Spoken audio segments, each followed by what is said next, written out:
Dans ce scénario, une grande entreprise gère les réseaux publics d'énergie d'un morceau de ville. Elle propose des services énergétiques plus ou moins encadrés par l'autorité publique. Capable de mobiliser des capitaux, l'entreprise déploie sur place des équipements de production renouvelables et de stockage. Le contrôle de ces équipements lui permet de tirer un profit des fluctuations de prix du marché de l'électricité. L'entreprise concessionnaire fournira l'électricité, le gaz et, si le réseau existe, la chaleur. Le service vendu aux abonnés sera défini par le niveau de confort thermique et la temporalité de puissance électrique garantie. Pour le service de base, choisi par les ménages modestes, c'est l'entreprise qui régule le confort thermique et les équipements domestiques. Les clients aisés s'offriront un service personnalisé sans contrainte. L'entreprise investira dans des équipements de production, de stockage et d'économie d'énergie jusque dans et sur les bâtiments. Les grandes entreprises pousseront des solutions high-tech qui leur apportent un avantage compétitif. C'est le cas des smart grids qui permettent de maîtriser en temps réel la demande et l'approvisionnement. Les collectivités locales se limiteront à définir le périmètre et à arbitrer la concurrence. Les entreprises locales se verront cantonnées au rôle de sous-traitants. L'entreprise concessionnaire conservera les données de consommation des ménages et de production afin d'écarter de nouveaux entrants. L'énergie sera pour elle un volet d'activité autour de la ville intelligente, comme les transports et la sécurité.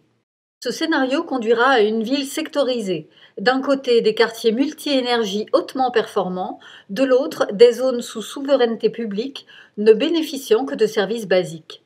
Quartiers sociaux, zones pavillonnaires ou centres historiques dont le patrimoine doit être préservé. Les énergies solaires et la géothermie locale couvriront une part de la consommation.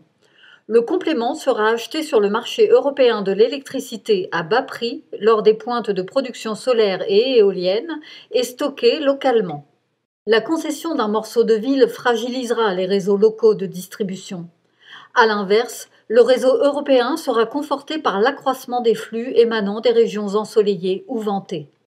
Tout en visant la réduction des consommations et l'essor du renouvelable, l'Europe préservera les positions des grandes entreprises à même de développer un véritable marché européen de l'énergie.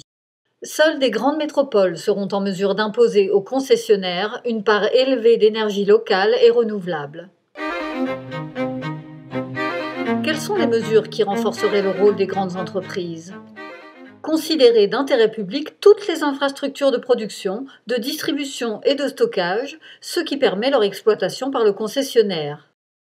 Instaurer un statut de concession multi-énergie fondé sur la performance et réunifiant fourniture et distribution. Exempter les flux d'énergie internes à la zone concédée de la taxe de financement du réseau national.